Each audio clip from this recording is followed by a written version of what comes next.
The All Blacks coach Steve Hansen has made a number of changes to his side for Sunday morning's final test of the year against France in Paris. Yes, non-rugby people, the rugby season will be over in about 72 hours. His hand has been forced by suspension, injury and form. Jerome Kano and Matt Todd come into the forward pack, and TJ Perenara, Ryan Crotty and Waisaki Naholo into the back. Sports reporter Barry Guy is in our Wellington studio, smiling away. Barry, how are you?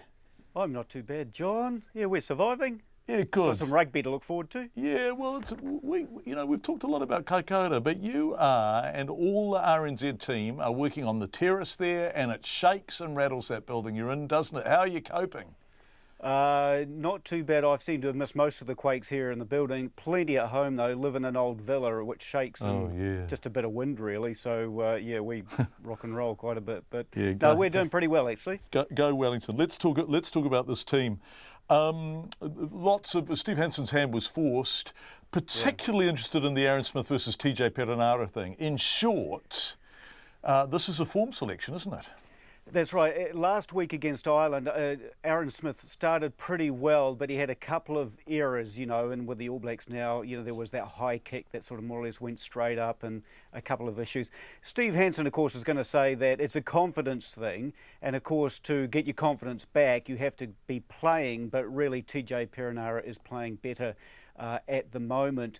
And so, I mean, Aaron Smith was the best halfback in the world just 2 months ago, and so he really just needs to keep playing and come off the bench and that sort of thing, and he'll be back to his best. But yeah, you'd have to say TJ Perenara, after that sort of finishing run of the Hurricanes and then into the international season, would have to be the number one at the moment. Look, I say this as a Hurricanes man, and no disrespect to Aaron Smith at all, but boy, it was amazing to watch him grow in confidence, because remember, he ended up the number 3 halfback in the World Cup squad for the All Blacks last year, so he had fallen down the picking order, and it's been a pretty remarkable display of tenacity by him too, as we stand anyway, and we all know that Aaron Smith is a remarkable player, be number 1 in the All Blacks picking list. Well, it's just the way I think of New Zealand rugby and the All Blacks. Stephen Luatua, he was given a chance, having not played for them for a couple of years, and he had a great game. Italy, was it, I think. It's just the way it is, and I think because the All Blacks work so well together and they're helping each other, that you're not sort of left out of the the loop in any way, and what can you do? Beauden Barrett, at the start of the season, you wouldn't have picked Beauden Barrett to be the number 1. It would have had Aaron Smith. It's just a great setup, and who knows what will happen next year. That internal competition is extraordinary. Yeah, just fantastic. I was thinking, I know that there are surprisingly to me, there are people on the planet who don't really like rugby, and so they will be sick to death of it. And there is good cause, because it is an insanely long season. The super competition started in February. These guys have been playing for 10 months without a break. Now, this is a game that takes a toll on your body, and I thought they were looking slightly buggered against Ireland, particularly in that game in Chicago.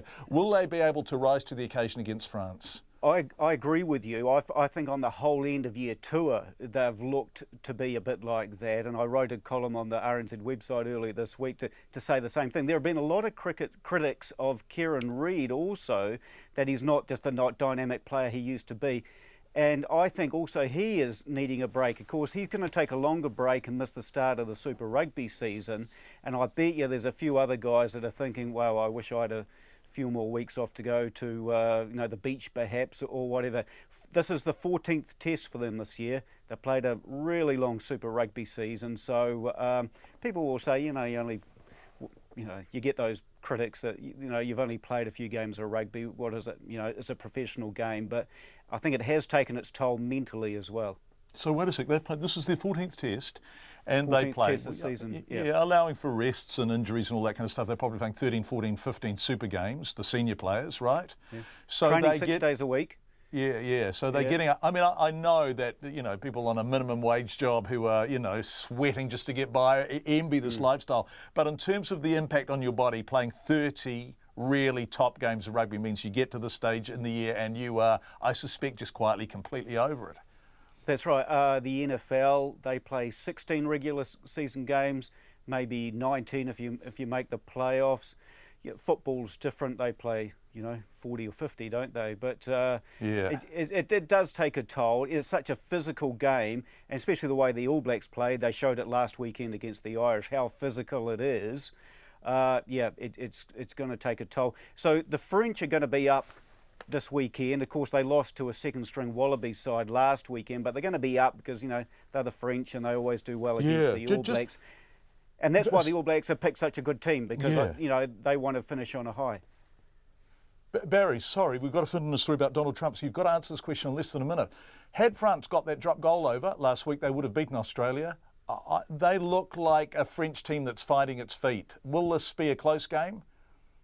For the first 60 minutes, like it always Stop, is. Barry, guy. Don't you 22-12. Young man. Oh, yeah, okay. Thanks, Barry. See you, John. Nice to talk to you. I'll be watching. One of the few people in the world who was heartbroken when the rugby season ends.